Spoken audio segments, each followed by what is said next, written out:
All right, so like I said, our book kind of hacks this up a little bit. So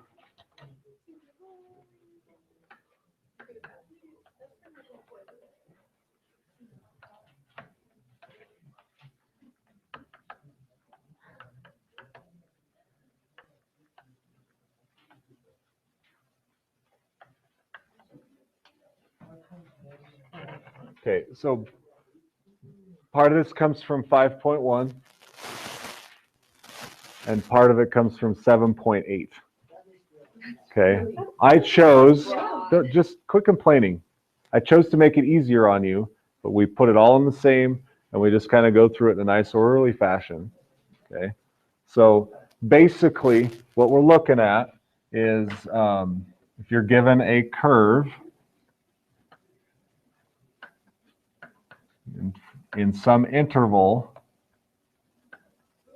calculate that area. Okay.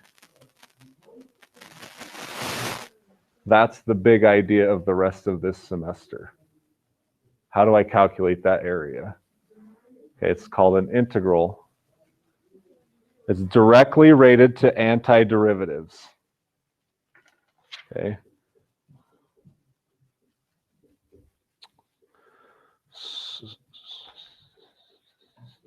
Okay, tell me if this rings a bell. I could approximate the area under that curve geometrically with rectangles. Does this look familiar? Okay.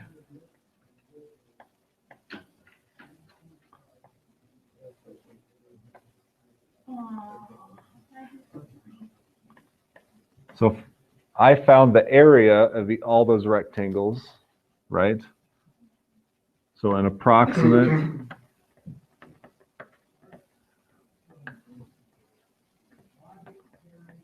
area under the curve is the area sum of the areas of the rectangles, right?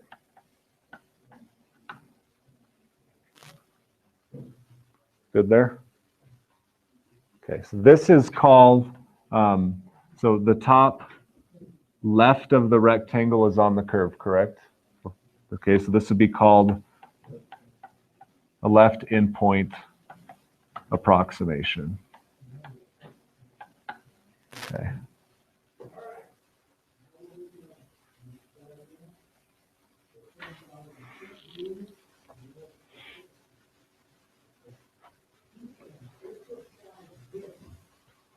And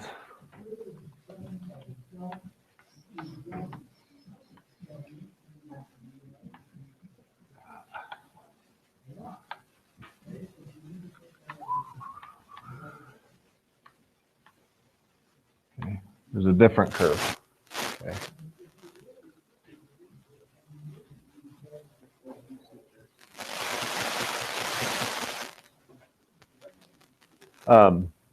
We'll get to that. It's not about what I suggest. It's about what we're told to do. Okay. What kind of rectangles are these? Yeah, these are right endpoint. Okay. Because the top right point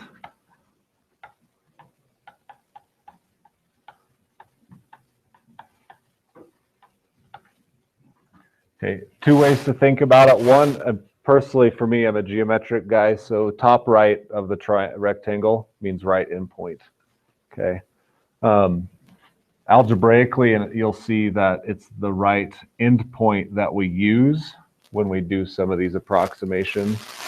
So there's kind of another, we don't even use the value at A. Okay, so the left is actually omitted in this one, and it's the right side that's used.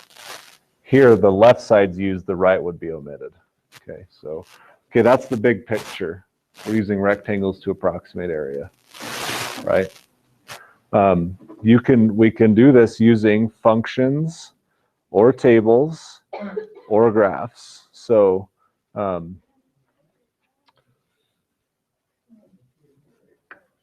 let's calculate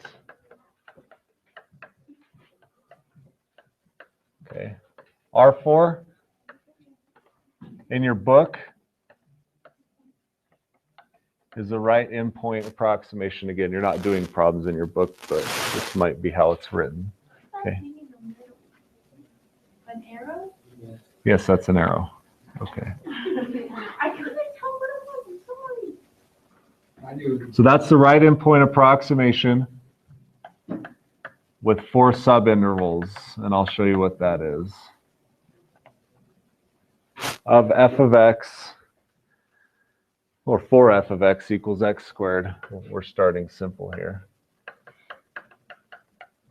On the interval 1, 3. Okay.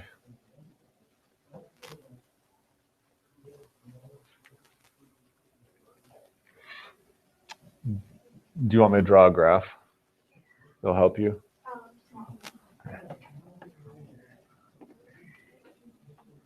Okay.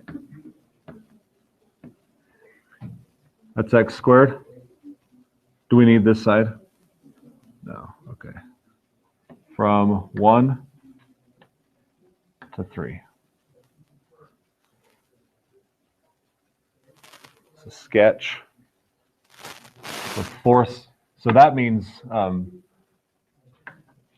4 rectangles. Okay. That's all that means. We use subinterval because it's universal language for trapezoids or rectangles. Okay. So know those.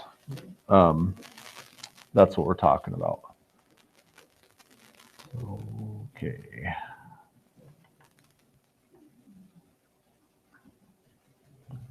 Right.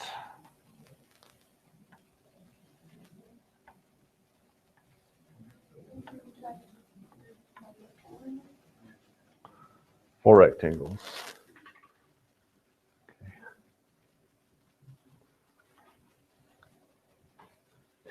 The key here is to get your correct numbers.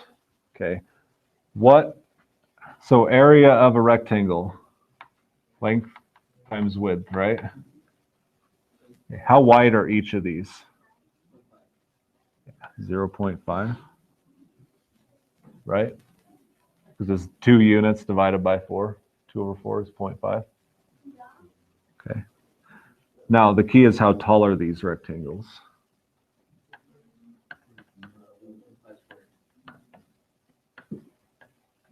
Okay.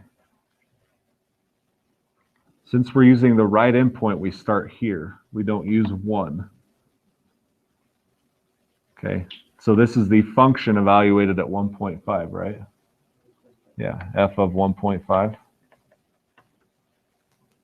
That's this first rectangle. So the width is the x change, and the height is the function evaluated at 1.5. Okay. So that would be 0.5 times 1.5 squared, right? Because the function's x squared.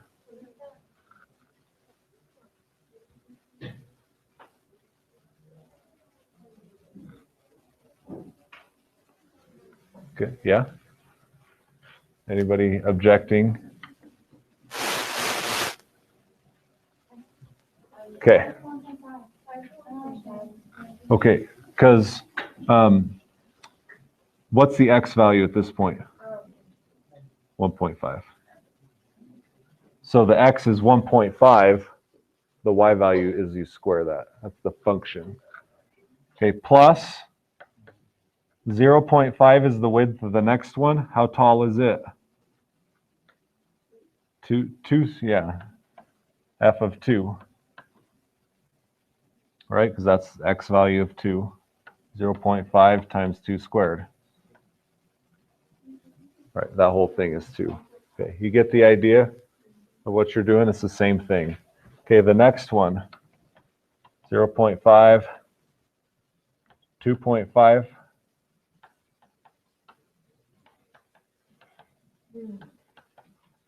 I'm sorry, you're bored. And then the next one is 0.5 times f of 3. So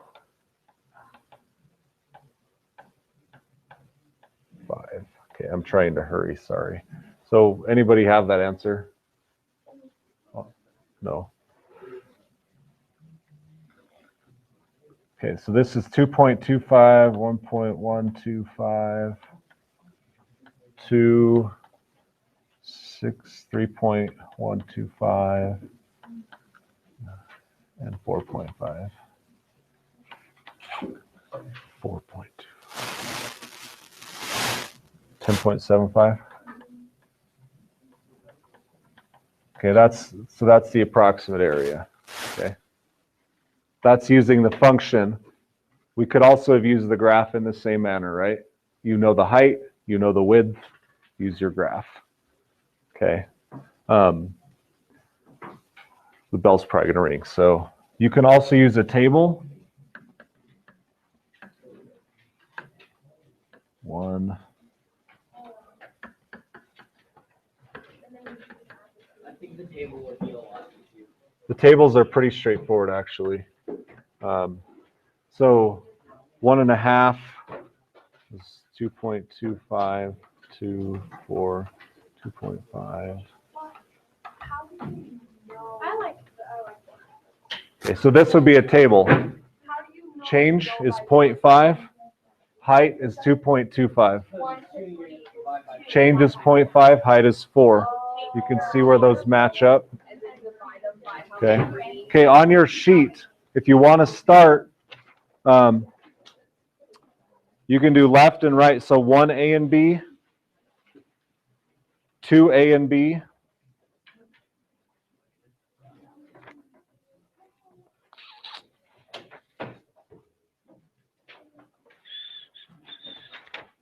Okay, so 1A and B and 2A and B. We'll get in a little more depth tomorrow. We just ran out of time, sorry. No, you don't have to, but it's probably a good idea for you to try at least a couple of them. What would you prefer? What would you prefer? Rectangles or trapezoids? Trapezoids are more accurate. You know why? Because they cover more and doesn't go over. So if I have a trapezoid, it's shaped like this, right? So it's going to be a more accurate representation. It's going to say, use the trapezoid rule or use this rule, and you just do it. Yeah. Okay. Yeah, please try those tonight, at least one of them.